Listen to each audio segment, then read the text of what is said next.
बेटे। और जहां ये भेदभाव पैदा होता है, गौर कर लेना, तो महापुरुष कहते हैं यही माया है। क्या है? यही माया।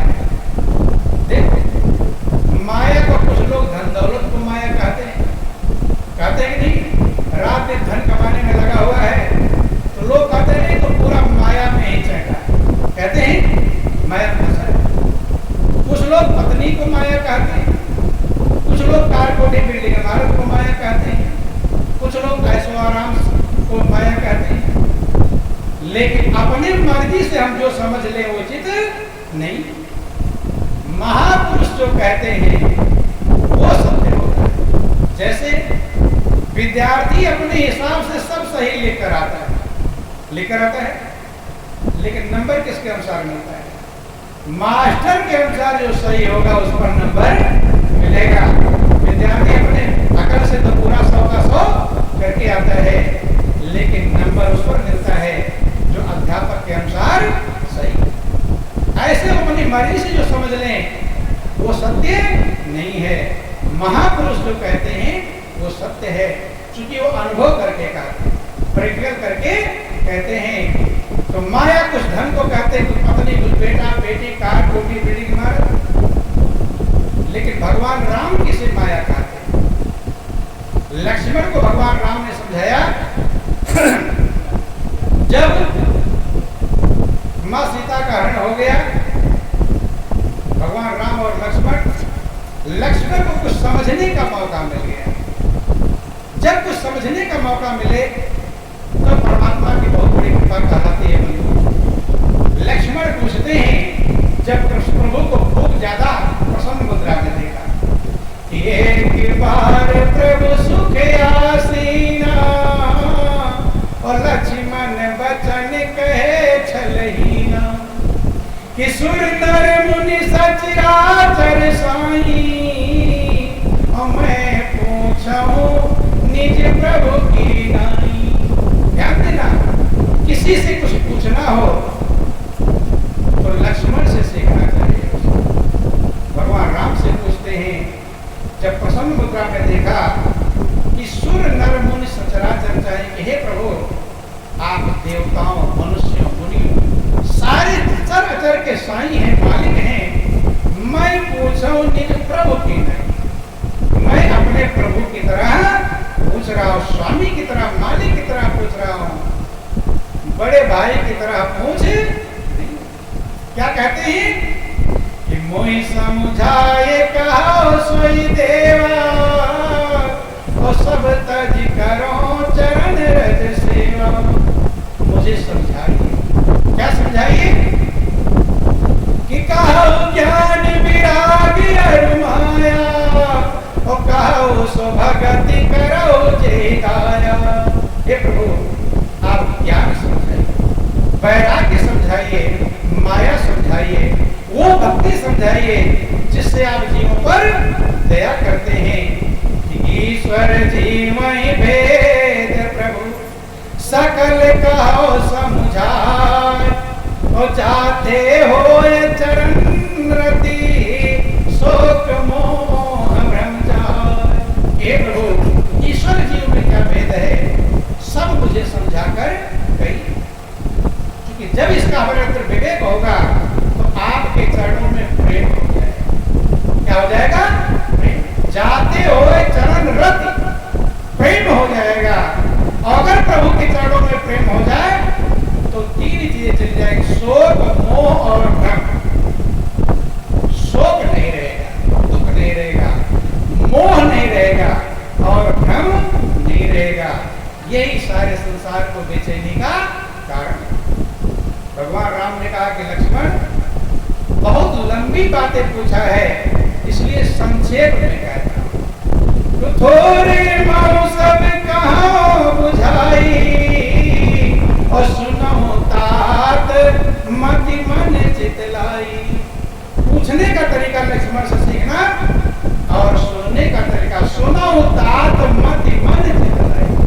मति को लगाकर सुनो, बुद्धि इसी का हिसाब किताब करो। मन लगाकर सुनो और चित्त लगाकर सुनो। देख, जो शेषनाग के अवतार हैं, उन्हें भी मन चित लगाकर सत्संग सुनने की आवश्यकता है, तो सामान्य को तो और विशेष आवश्यकता है।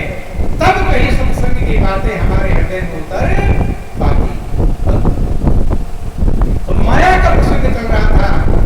माया किसे कहते हैं कि भगवान राम ने लक्ष्मण को समझाया उस प्रसंग में।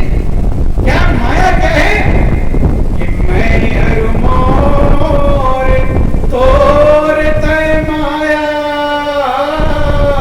ओ जय बस कीने जीव निकाया। ये मैं हूं, ये तेरा है, और ये तू है, ये तेरा। ये जो भेद है क्या है? मैं और मेरा के कारण कितने बुरे कर्म मनुष्य बना लेता है जिसका कोई ठिकाना नहीं। भेद ही है। बंधुओं, प्रैक्टिकली आप लोग देखते हैं, दो भाई जब पैदा होते हैं आपस में कितना प्रेम रहता है, एक दूसरे के जान देने को तैयार होते हैं। और बाद में जब मेरा अलग आ जाता है, अपने बेटा बेटी है, तब दोनों भाइयों में खटपट भेद हो जाता है। तो महापुरुष कहते हैं मैं और मोर तोर तय माया जय बस कीने जीव निकाया। पूरे संसार के जीवों के ग्रुप को, समुदाय को इसने बस में कर लिया है।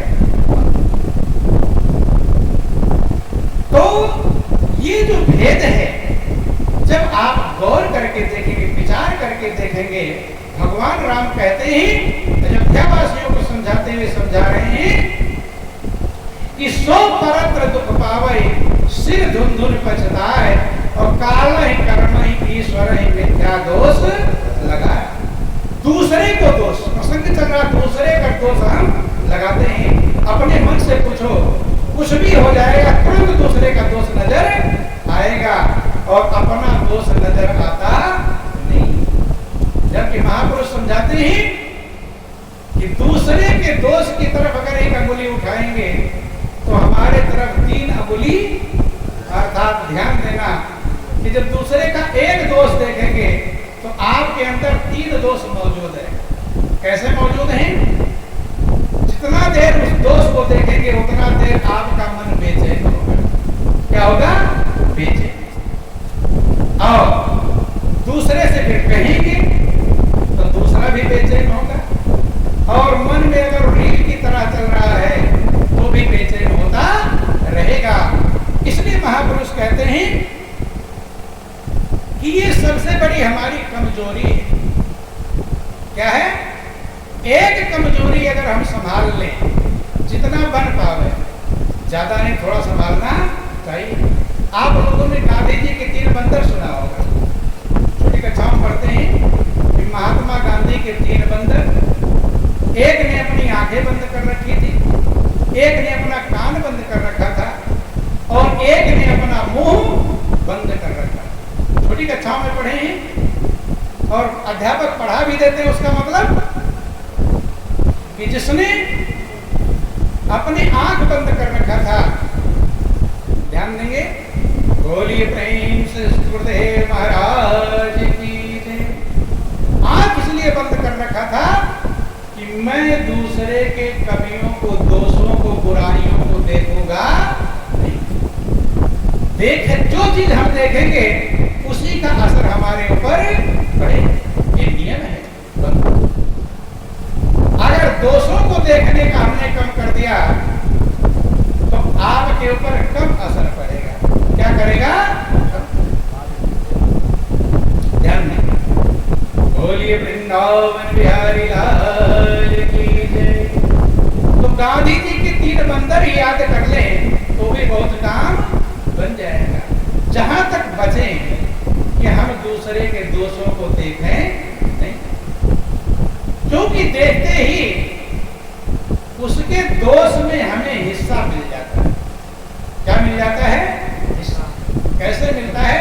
अगर आप लोग बुरा ना माने समझा दें, देखने पर भी आपको परसेंटेज मिलेगा।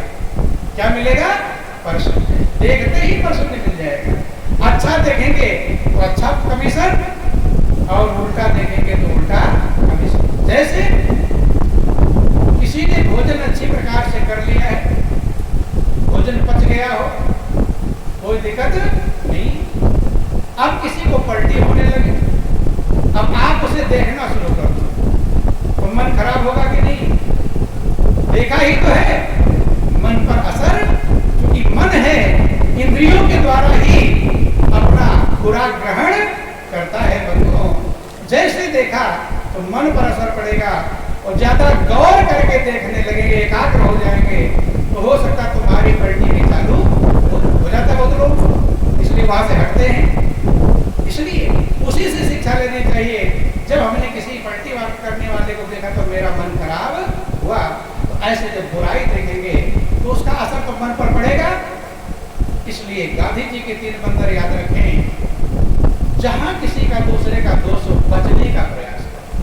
क्या करें? बचने का प्रयास करें। देखेंगे, फिर उसके बाद सोचेंगे, विचार करने चलेंगे तो भी दोष, और फिर किसी से कहेंगे तो भी दोष, दूसरा सुनेगा फिर और किसी से कहेगा, तो ये बढ़ता ही रहेगा। इसलिए महापुरुष कहते हैं ये ना देख करके अच्छाई देखो। क्या देखो? अच्छाई। क्योंकि ऐसा संसार में कोई नहीं है जिसके अंदर टोटल 100% बुराई ही बुराई। ऐसा है कोई? कोई ना कोई अच्छाई जरूर होगी। और ऐसा भी कोई नहीं है जिसके अंदर 100% बुराई ही बुराई। अच्छाई अच्छाई दोनों चीजें हैं। क्योंकि परमात्मा ने इस संसार को गुण और दोषों से युक्त किया है। जड़ चेतन गुण दोष में विश्व हीन करतार। तो कहते हैं, भगवान राम कहते हैं, अपना दोष नहीं देखता, इस पर दोष लगाता, सो परत्र दुख पावे। बहुत लोग देखते हुए जब दुख पाते हैं तो भगवान को गाली बकने लगते, नहीं बकते? गाली बकना चालू कर देते हैं। भगवान कहते हैं झूठा दोष लगा रहा है कि सो परत्र दुख पावई, सिर धुनि धुनि पछताय, और कालहि कर्मईश्वरहि मिथ्या दोष लगा। काल को दोष लगाता है कि मेरा समय ठीक नहीं, जबकि ये झूठा दोष है। इससे अच्छा और कौन सा समय आएगा जब आपको मनुष्य का चोला मिला? इससे अच्छा कोई समय होगा? ये सबसे अच्छा समय है, इससे अच्छा कोई समय आने वाला नहीं। और आप कह रहे हो मेरा समय ही खराब। कर्म को दोष लगाता है कि मेरा कर्म ठीक नहीं था, जबकि मन महापुरुष कहते हैं मनुष्य अपने कर्म का निर्माता कहलाता, मनुष्य अपने भाग्य का निर्माता कहलाता है। और ईश्वर को दोष लगाता है, ईश्वर ने तो जो सबसे अच्छी व्यवस्था थी, भगवान की बनाई हुई जो रचना है, वही सबसे जो कीमती रचना है वो है मनुष्य। क्या है? वो है मनुष्य, और वही आपको बनाती। इससे अच्छी कोई रचना नहीं है। और भगवान पर दोष लगा रहे हो कि भगवान ने मेरे लिए कुछ किया नहीं। महापुरुष कहते हैं, भगवान कहते हैं, बोलिए प्रेम से स्मृते महाराज की, कि कोसता दोष देता तो मुझको सदा, कोसता दोष देता तो मुझको सदा, मुझको ये ना दिया, मुझको वो ना दिया, मुझको ये ना दिया, मुझको वो ना दिया। भगवान का मुझे दोष लगाता फिरता है कि मुझे ये नहीं दिया, मुझे कि कोसता दोष देता तो मुझको सदा, कोसता दोष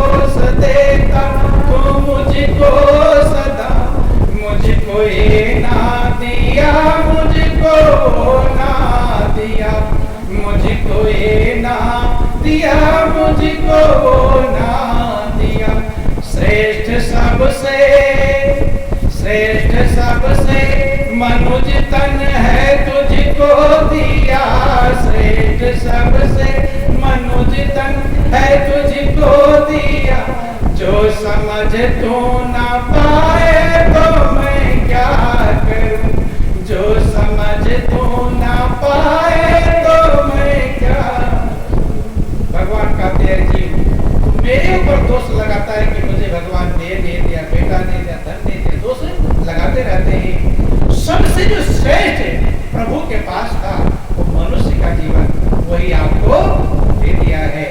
इसकी कीमत, चूंकि होता क्या है कि जो प्रभु ने दिया है हमारा ध्यान वहां नहीं रहता, ध्यान कहाँ रहता है? जो नहीं दिया है। तो बेचैन रहेंगे, खुश। जब नहीं है तो बेचैनी रहेंगे। तो ध्यान ज्यादातर वही रहता है कि जो नहीं दिया है। जिसका ध्यान जो दिया है उसमें आ जाए वो आनंदमग्न हो जाएगा। वही आपको आनंदमग्न होने के लिए बहुत काफी है, वो कम नहीं है। लेकिन आपका ध्यान कहाँ है? जो दिया नहीं है, बस वही बेचैनी कर रहा है। महापुरुष ने थोड़ा सा प्रसंग आपको समझाते हैं। बोलिए प्रेम से सुखदेव महाराज की। एक भिखारी का जिक्र आया। किस प्रकार से ध्यान जहां दूसरी जगह रहता है तो हम उसका मिठास कैसे पाएंगे? मिठास तभी पाएंगे कि ध्यान वहां रहेगा। कभी कभी ऐसे आपको लगता है जैसे खाना खा रहे हो और आपको फोन आ जाए कि फला व्यक्ति बहुत बीमार है, या वहां लड़ाई, कुछ ऐसी झंझट वाली, ज्यादा टेंशन वाली बात आ जाए, तो अब भोजन लोग कहे खाना खा कर जाओ, खाओगे तो, लेकिन भोजन की मिठास पता नहीं। तो ध्यान कहाँ है? वहां है, पता नहीं वहां क्या हो रहा होगा। जहां ध्यान जाएगा उसी का असर आपके ऊपर डालेगा। ऐसे जब आपका ध्यान उसमें रहेगा जो नहीं है तो बेचैन रहेंगे, और जब आपका ध्यान उसमें जो है तो आनंदमग्न हो जाएंगे। भिखारी का जिक्र आया। भगवान को गालियां बकता हुआ जा रहा था। उधर से एक संत आ रहे थे। क्योंकि संत महापुरुषों को अजीब ही महिमा है, कब किसका कल्याण करने कुछ भरोसा नहीं। संत उधर से आ रहे, इधर से भिखारी जा रहा है, गालियां बकता हुआ जा रहा है। पूरा मैदान खाली है। नजदीक आए, आवाज सुनाई पड़ने लगी। संत विचार कर रहे हैं किसको गाली बक रहा है, और नजदीक आए कि यहाँ पूरे मैदान में कोई दिखाई, गाली किसी को बके, कोई रहेगा तभी तो। और नजदीक आ गए। संत कहते भाई किससे गाली बक रहे हैं आप, कि मुझे को गाली बक रहे हैं क्या? भिखारी कहते नहीं महाराज आपने क्या किया, आपको गाली किसको? भिखारी कहता महाराज सबसे बड़ा जो बुरा है, जो भी उसके अपशब्द होंगे वो भगवान को ही अपशब्द कहकर, भगवान ही सबसे बुरा। सब पकड़ के बैठ गए कि जिस मालिक ने हम लोगों के लिए इतनी व्यवस्था किया है और उसी को बुराई देने को तैयार है, जिसने हम आपको अंधेरी काल कोठरी में रचना किया है, एक अंग को सुंदर बनाया, उसका एहसान मानने के बजाय उस मालिक को लोग बुराई देते। हर श्वास का संचालन कर रहे हैं, एक भी श्वास चलाना भूलते नहीं।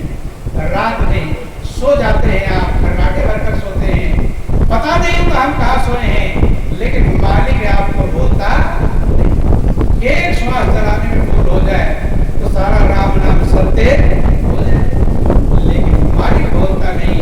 हम कितने अज्ञानी और नादान हैं कि उसमें ये दोष निकालते हैं। जिसने आपके लिए, देखो रात में घरों में कितने बल्ब जलाते हैं, एक लाइट का प्रयोग करते हैं, लेकिन अंधेरा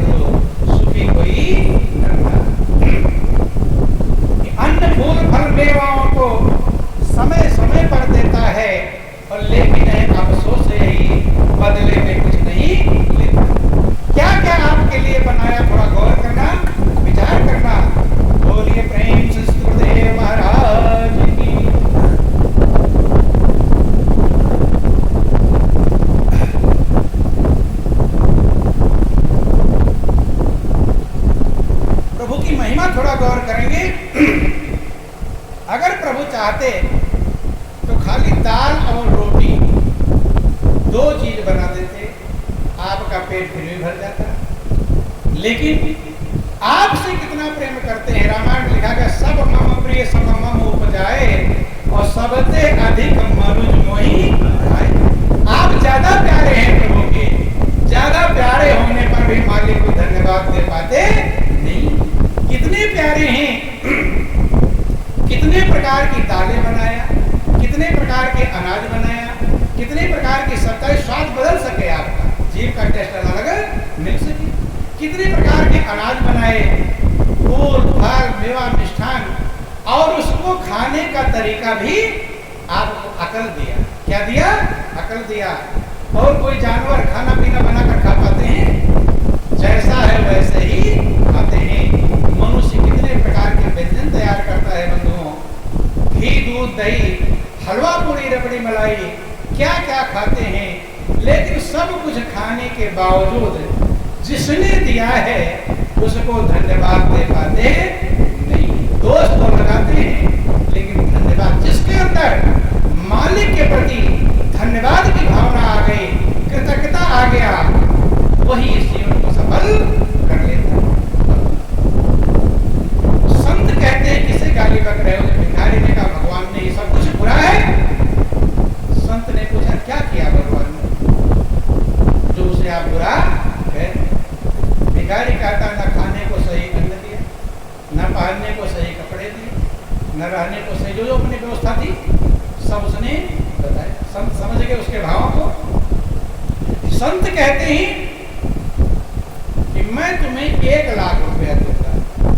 चलो भगवान ने दिया, छोड़ो उगाली वाले बंद करो, मैं तुम्हें 1 लाख रुपया दूंगा। तो पहले का 1 लाख जैसे आज का 1 करोड़ हो, तो 1 करोड़ अगर किसी को मिल जाए तो छोटी मोटी व्यवस्थाएं मीडियम की सब व्यवस्थाएं मौजूद हो गए, मकान गाड़ी है, खाने पीने के सामान। भिखारी इतना मगन हो गया, जैसे सुना कि संत ने कहा 1 लाख रुपया तुम्हें दूंगा, तैसे इतना मगन हो गया, महाराज मैं आपके एहसान को जिंदगी भर बोलूंगा, जीवन भर आपके एहसान को मानूं। संत कहते मैं तुझे 1 लाख रुपए देता हूं, उसके बदले तू मुझे अपनी दोनों आंखें दे। क्या दे दे? दोनों आंखें।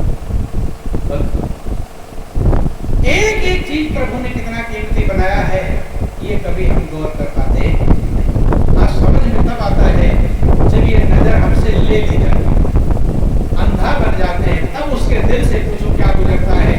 वो सोचता है चाहे घर मकान सब कुछ बिक जाए, लेकिन मेरी आंख ठीक। थोड़ा गौर कर लेना। भिखारी विचार करने लगा कि आंखें दे दूंगा फिर क्या? अभी आप गौर करो, आपकी आंखों से ना दिखाई पड़े, एक बात सोचो, सही नहीं समझ में आएगा। सही तो तब समझ में आएगा जब सही में अंधे हो जाएंगे। प्रैक्टिकल तो तब होगा, लेकिन विचार करने से बहुत बड़ा ज्ञान प्राप्त हो जाता है बंधुओं। अगर आपके पास आंखें ना रहें तो कितनी बड़ी समस्या खड़ी हो जाएगी, इसका कोई ठिकाना नहीं।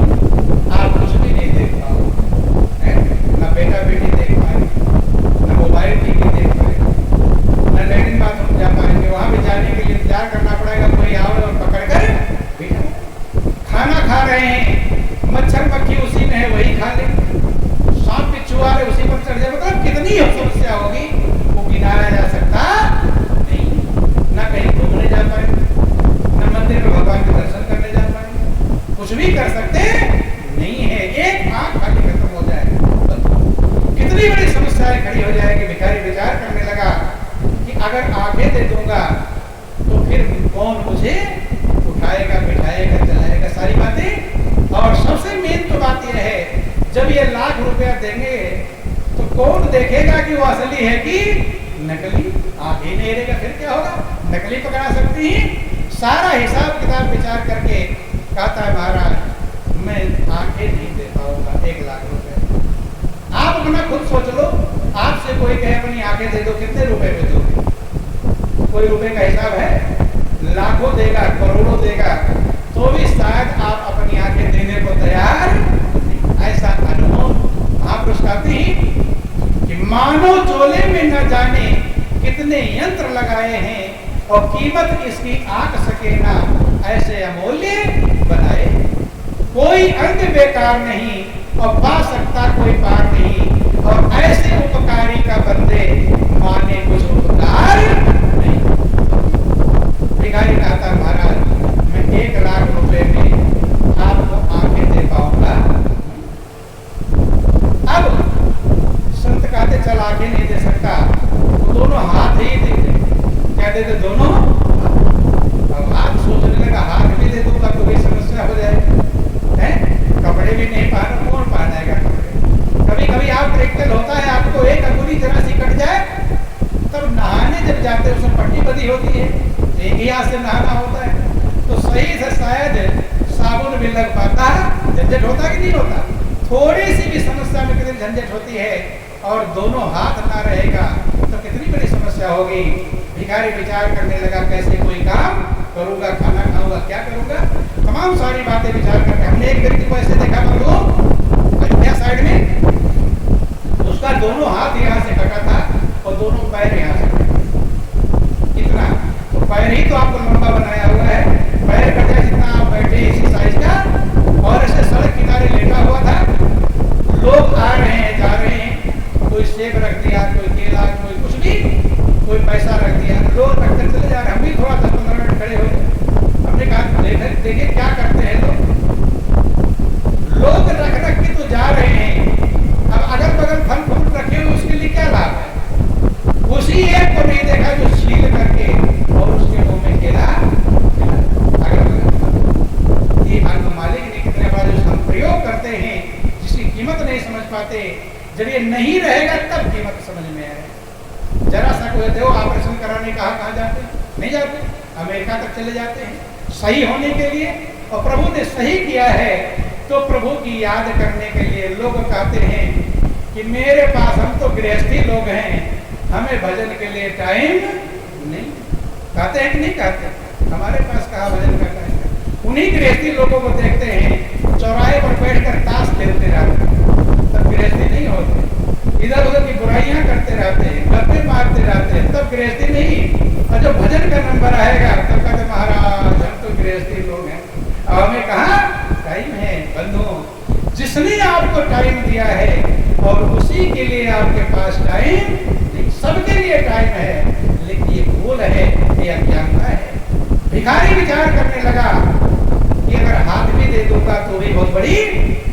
कहता महाराज मैं 1 लाख में हाथ भी दे सकता, फिर चल हाथ दे, पैर भी दे दे। और पैर भी सोचा पैर दे दूंगा, चलूंगा उठूंगा बैठूंगा कैसे? पैर के लिए मना कर दिया। तब संत कहते हैं कि 3 लाख हो गए। कितना हो गया? 1 लाख में आग नहीं दे पा रहा, 1 लाख हाथ नहीं दे रहा, 3 ही अंक गिनाया हो, 3 लाख हो गया।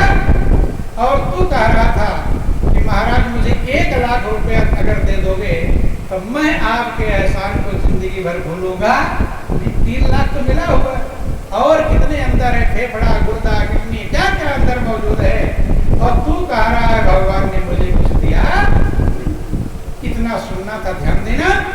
एकदम खुशी के मारे मगन होकर नाचने लगा कि प्रभु ने मुझे सब कुछ दिया है, अब मेरे पास कोई कमी नहीं। लाखों लाखों की बंधु, ये कितना कीमती जीवन आपको दिया है, आज तक कोई भी हिसाब नहीं लगा पाया, इसलिए इसे अनमोल कहा दिया। क्या कहा दिया गया? अनमोल। तो ध्यान कहाँ है हमारा कि जो नहीं दिया है। जिसके पास मोटरसाइकिल है वो सोच रहा मेरे पास कार नहीं है तो बेचैन रहेगा। महापुरुष कहते हैं नहीं, कार के लिए प्रयास करो, मेहनत करना, आगे बढ़ना, ये आपका लक्ष्य है। लेकिन आज जो दिया है, आज उसमें प्रभु को धन्यवाद दो और आज मगन हो। कल जब कार देगा तो कार में मगन हो जाना। अगर आज नहीं मगन हो पाए तो कल भी मगन नहीं हो पाए। कल जब कार मिलेगी तब फिर बेचैन होगे कि मिली तो लेकिन एसी वाली नहीं मिली, छोटी मिली बड़ी, मतलब वही बेचैनी बेचैनी, क्योंकि जो नहीं रहेगा वही आपका मन लगा रहेगा। तो महापुरुष कहते हैं विकास के लिए प्रयास करो, लेकिन मगन होने के लिए आज जो मिला है उसमें मगन होना सीखें। अगर प्रभु ने आज नमक रोटी दिया है तो प्रभु को धन्यवाद दे करके नमक रोटी खाओ कि मुझे ये मिला है, बहुत देरों को ये भी नसीब नहीं। आपको प्रभु ने लाखों करोड़ों से अच्छा बनाया, कितनों से, कितने करोड़ों से भी ज्यादा अच्छा आपको बनाया है, लेकिन आप उसकी कीमत को गौर कर पाते नहीं। थोड़ा 2-4 मिनट टाइम है, आपका टाइम हो गया है। बोलो वृंदावन बिहारी लाल की। थोड़ा सा विचार कर लेंगे, कितनों से अच्छा बनाया आपको, कितनों से अच्छा बनाया, थोड़ा विचार करेंगे। देखो दुनिया में जितने अंधे हैं सबसे आप अच्छे हैं, अच्छे हैं कि नहीं? इसके पास आंख नहीं उससे अच्छे हैं, तो शायद लाखों भी अच्छे अंधे होंगे, आपके पास आंख है।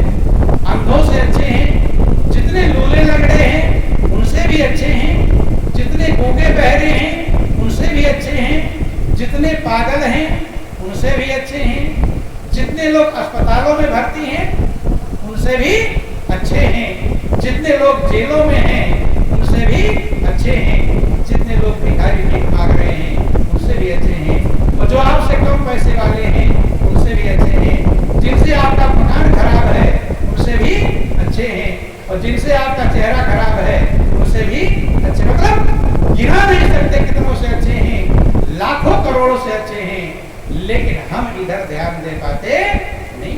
लाखों करोड़ों से प्रभु अच्छा बनाए हैं, लेकिन हम मालिक का कृतज्ञ नहीं हो पाते, धन्यवाद नहीं दे पाते, और इसीलिए हमारा जीवन आनंदमग्न नहीं हो पाता। तो महापुरुष कहते हैं जो प्रभु ने दिया है उसकी तरफ ध्यान दें, विचार करें, मनन करें। जीवन अनमोल है, कीमती है, जो चला गया जैसा भी गया, अच्छा बुरा चला गया, कुछ नहीं कर पाएंगे, जो बचा है उसको आनंदमग्न कर ले, नहीं तो वो भी पल पल जा रहा है, अंजलि का नीर जैसे, जावत शरीर जैसे। जैसे हाथ में पानी ले लो टपकता खत्म हो जाएगा, ऐसे